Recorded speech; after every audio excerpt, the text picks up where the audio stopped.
Hi everyone, welcome to the Professional Doctorate Programme here at Liverpool Hope. Congratulations on getting this far. So you've made it through the application and selection process, which is an achievement in itself. We do keep the cohort sizes small deliberately in hopes that you'll have a better experience that way. So well done on getting this far. And I'm now going to introduce you to some of the key information and people that you'll need to know as you begin the course. So this is a course that we love to teach on. Staff really like being involved in this, and we hope that you enjoy it too. And it will be a challenge, but in a good way, right? So here we go. Do have a little PowerPoint presentation, which I'm going to share with you. And there we are, right? So I'm going to talk you through the program structure.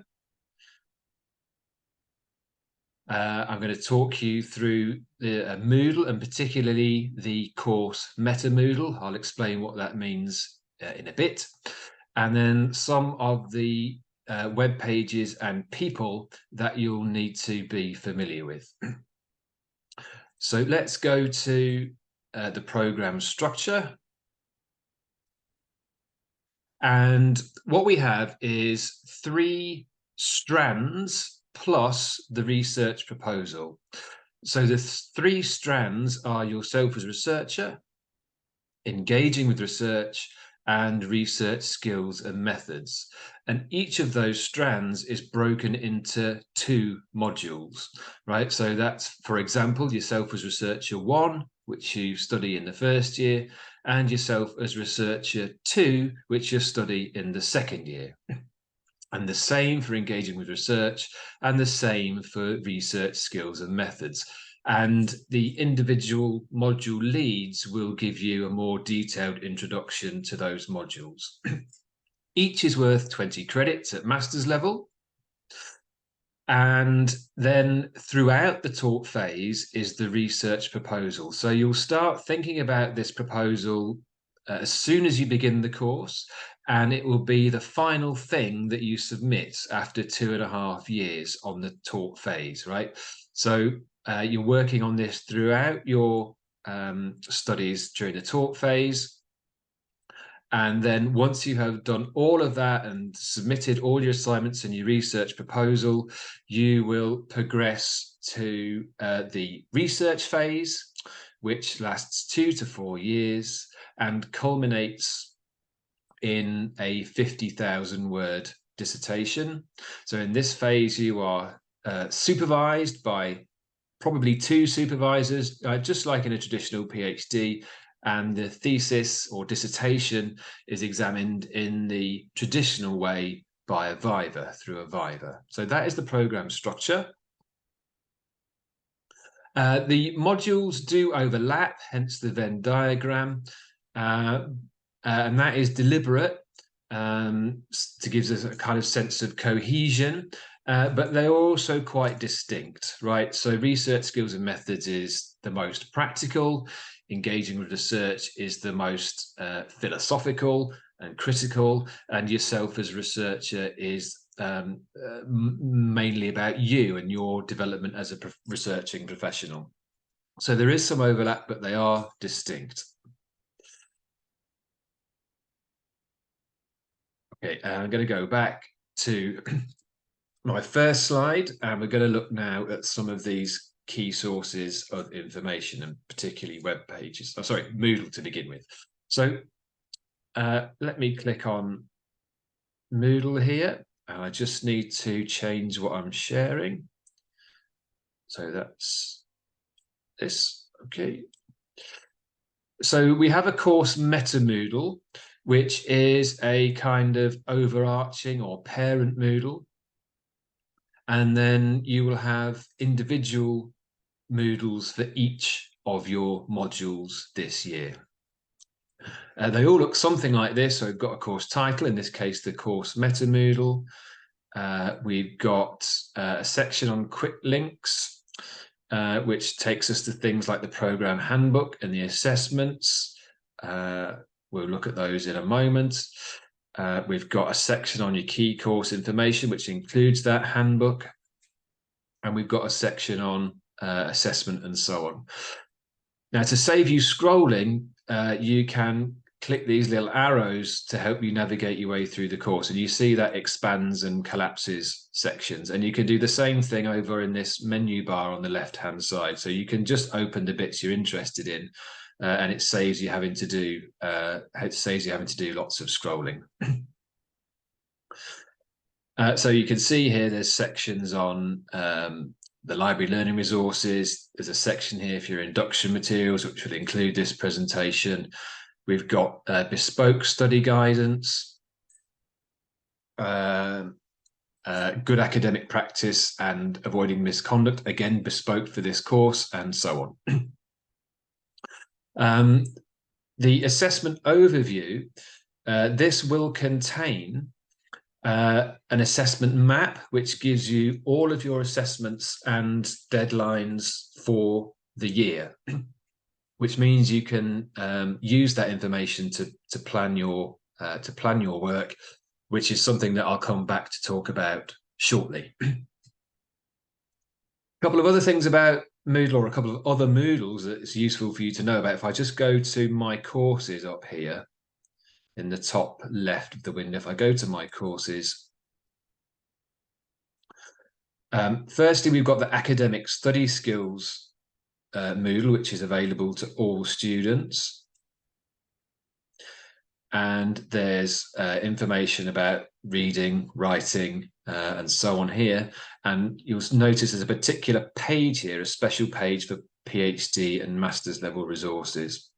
So we've got PhD level resources and then master's level resources.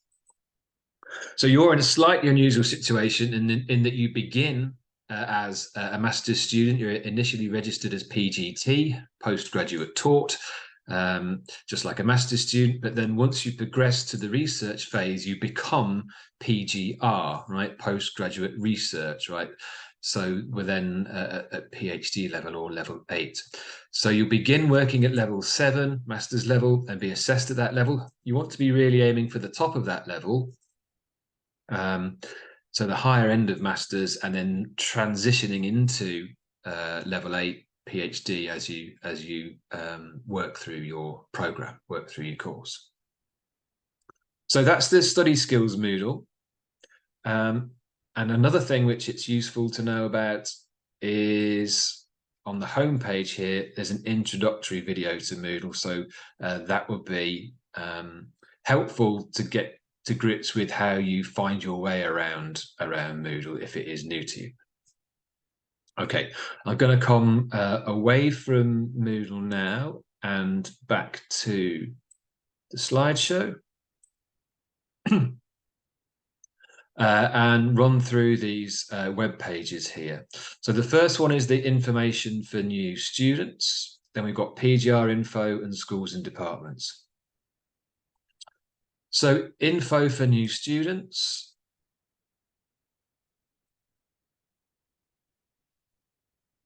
It looks like this. And you want to pay particular attention to this section here for all postgraduate master's students, which gives you the list of things to do before you arrive. I would focus on this bit really. There are some dates underneath, right, for postgraduate master's students, but you don't need to worry about these. You can just work with the dates we give you for this course, because we have our own bespoke set of dates. I mean, you'd be welcome to go to this welcome evening on Thursday, the 28th of September, but it is very much aimed at master's students rather than doctoral students like yourself. So bear that in mind. So we've got the before you arrive stuff is really the key information for you there.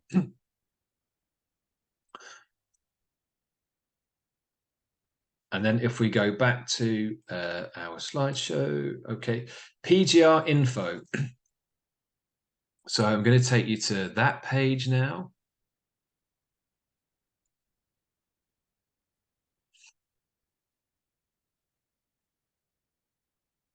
Okay, so this is information for current PGR students. As I said, you'll begin as PGT, postgraduate talk, but you will progress to PGR, and much of the information on this page is relevant to you.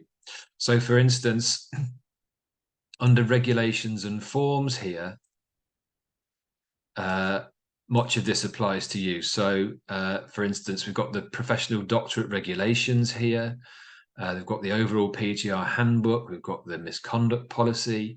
All of these are relevant to you. This research skills stuff is relevant to you because, like all research students, you'll be needing to keep a record of your skill development as you work through your studies. And there are various other forms and things that are relevant to you. So it is worth knowing about this page. It's not that easy to find, which is why I'm pointing it out to you now. I'll show you how you do find it. So if we go to the Student Gateway,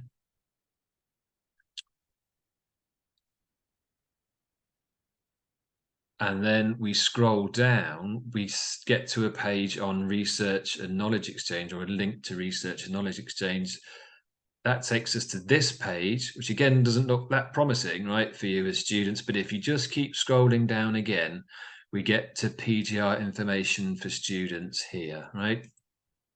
And that takes us to the page I just showed you, right? So PGR information for students is a key page for you to know about and get familiar with. Back to our PowerPoint, right? Then we've got schools and departments is the next one to know about, right? So if we just click that link and then share it with you, schools and departments here, right? So again, this page is not that easy to find, but it is, I think, very useful. If we just scroll right down here to the bottom, you'll see at the bottom of every web page that the university has, we've got this link here to schools and departments. It's a bit buried at the bottom there. Again, that's why I'm pointing it out to you now, but it is useful for you to know about. So if we pick, for example, the School of Education over here, it gives you an overview. It tells you who our staff are. And importantly, we've got a section on research, or a page on research. And if we look at that, it tells you what the school's expertise in research is. And the reason that you want to know this is that you want to align your research with expertise within the school, right? Whether that's education or social sciences or some combination of the two. But you want to align your research with expertise that we have in the university, because that means that you have a project that we can supervise. So it has to be a negotiation. It's not just, whatever sort of takes your interest. It has to also be something that staff feel that they can supervise and have expertise in. So do get familiar with the kind of research which is done in the university. Okay, so that's schools and departments, which was the final set of links which I was going to show you.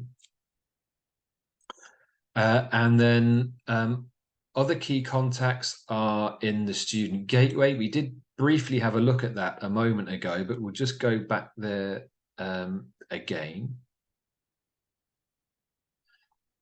So I'll just go back to here. Here is the Student Gateway. Which has information about your degree, about misconduct, about regulations, and so on. And we also have key contacts for you here in student administration. Okay, so that's another important page for you to know about. If I just go to student at the top here and Student Gateway, you see that's gives you access to a whole set of information about learning, student life, FAQs, enrollment administration, and so on. So another useful page there. Okay. Back to our presentation. I've got the library web pages, which have a whole range of useful information for you. So if we look at the library pages, we've got information on searching the catalogue, which you do through this thing called OneSearch. We've got information on study support. An important person for you to know about is Philippa Williams here. So she is the dedicated librarian for this course, and you will have sessions with Philippa throughout your time in the talk phase. So she's a really helpful person to know. And then if I just go back, you can see here there's also a page here for postgraduate researchers, right? So you want to perhaps have a look at that too.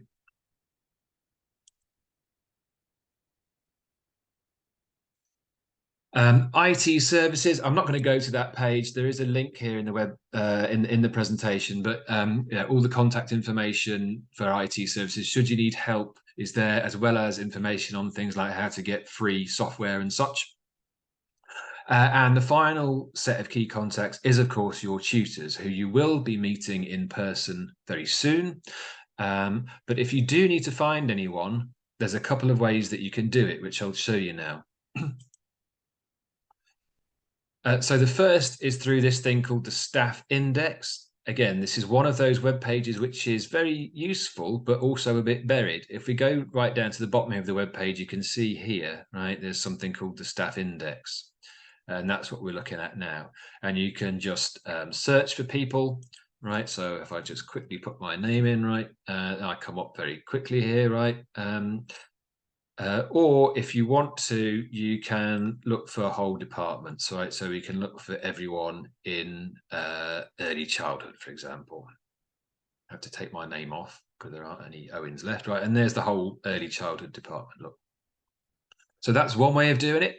A second way of doing it is to go into your contacts. So you will, once you're registered as a student, have a Hope Google account, and you can then access through this set of apps, this 9-dot square here. You can access your contacts. So here are my contacts, and once I go into that, I can then just search for anyone, right? So if I just put my name again, here are all the Owens, keep going, right? And there I turn up, right? So, and here are my contact details, email, phone, office, right? So that makes it easy to find and get in touch with anyone you need. You will also find in your handbooks and on your Moodles key support staff contacts, so school administrators, for example.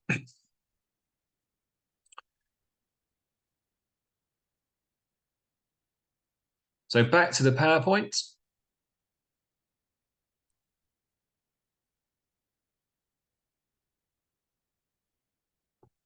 And I'm just going to share one top tip with you. You might have seen this flash up quickly a couple of times. But my top tip really is to get organized, right? So your plan rarely corresponds with reality, right? Things happen along the way, right? So things derail you, send you off course, delay you, and so on. And that's just part of life. Now, that means that you need to plan for it accordingly. So doing a doctorate, any doctorate is a huge undertaking, right? It is a significant commitment over a long time. And that means that in order to be successful, you must make time regularly to study. So you need to think about where that time is going to be, about what space you're going to use, about how much time you can realistically devote to your studies every week, and get yourself organized. So that is one reason, for instance, that we give you all of the deadlines for the year right at the beginning of the course, so that you can organize and plan accordingly. And that's also one of the reasons I've shown you around some of the study skills advice that's available to you, both on the course Meta Moodle and through the study skills Moodle across the university. So do make use of some of that stuff, right? Get yourself organized, and that will set you in good stead for a successful first year and hopefully doctorate. So that's the end of the presentation. We're very much looking forward to meeting you all. I hope that was helpful. Goodbye.